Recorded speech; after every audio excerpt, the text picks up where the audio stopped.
सनातनियों समस्त भारतीयों को जय सिया राम, जय मां भारती, वंदे मातरम। आज हम हैं सर्वेश सिंह जी, प्रदेश प्रभारी गौरक्षावाणी सेवा संघ के साथ, जिनका जनपद में कोई परिचय नहीं हो सकता, क्योंकि परिचय उसका कराया जाता है जिसका कोई परिचय ना हो, जो स्वयं इस जनपद को अपने आप को समर्पित कर चुके हैं गौ माता की सेवा के लिए। ऐसे व्यक्ति के साथ हम आए हैं बीएचयू के विषय पे। सर्वेश भैया, आपका बहुत बहुत स्वागत है, अभिनंदन है। भैया, आपसे एक प्रश्न है।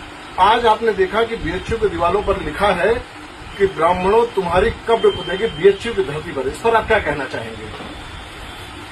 जिन वामपंथियों ने यह लिखा है, पहली बात तो उनकी इतनी गिरी मानसिकता को मैं क्या कहूं कि ऐसे निर्लज लोग इस देश में हैं, तो मैं तो इतना चाहूंगा कि ऐसे लोगों को तुरंत देश से बाहर निकालना चाहिए, जिनको ये समझ में नहीं आता कि ब्राह्मण एक ऐसी जाति है जो सबके लिए आराध्य होनी चाहिए। अगर आज कोई भी कार्य हो रहा है, कुछ भी हो रहा है, कोई भी कर्मकांड अच्छे हो रहे हैं, कोई भी अच्छे कार्य हो रहे हैं, तो उसमें ब्राह्मण ही इन्वॉल्व होते हैं। अगर क्षत्रियों को किसी को भी तिलक लगाया है तो ब्राह्मण है। अगर आपको उन्होंने तिलक नहीं लगाते तो आपकी विजय तय नहीं है। अगर जो ब्राह्मण का पैर नहीं छूता, ऐसे शब्द करता, मैं तो उसे कहता हूँ काट देना चाहिए। ऐसे इंसान को काट देना चाहिए, फाड़ देना चाहिए ऐसे इंसान के लिए। ऐसा कहना चाहूंगा, समरस से कम सर्वेश ना हम। उन वामपंथियों को मुझे बताना है, हम थोड़ा सा मिट जाएंगे, संपूर्ण उन्हें मिट जाना है। याचना नहीं, अब रण होगा, संग्राम बड़ा भीषण होगा। अब तक इन लोगों द्वारा किया गया ये युद्ध, अब उनके घर में रण होगा। ये सर्वेश सिंह का कर्तव्य है। अब ब्राह्मण जो देवी देवताओं के इतने निकट होते हैं, अगर उनके बारे में ऐसी कुंसित मानसिकता जो रखते हैं, निश्चित रूप से वो कीड़े मकोड़े होंगे। उन ऐसे कीड़े मकोड़ों को ना कीड़ों मकोड़ों की तरफ मसल देना चाहिए।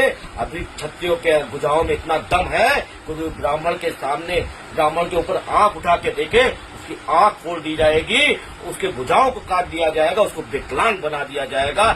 ये कार्य क्षत्रियों द्वारा किया जाएगा, क्योंकि जो बीएचयू वाला जो ये कार्य हुआ है, निश्चित रूप से बहुत अशोभनीय है। ऐसी की मैं निंदा करता हूँ, ऐसे लोगों की निंदा करता हूँ और सरकार से मांग करता हूँ ऐसे लोगों के खिलाफ उचित दंडात्मक कार्रवाई करनी चाहिए। अगर वो नहीं करते हैं तो हम जागेंगे, हम करेंगे, हम उन्हें फाड़ डालेंगे।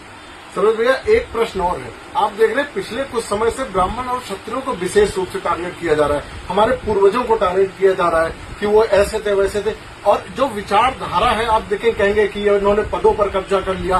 क्या बिना योग्यता के लोग पदों पर बैठे हैं, या क्यों ब्राह्मण क्षत्रिय को विशेष रूप से टारगेट किया जा रहा है?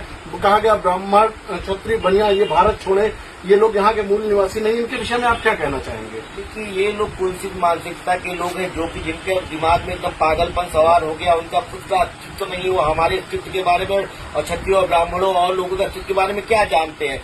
जिनकी कुंसित मानसिकता, जिनकी सोच इतनी वो होगी, वो उतना जाने।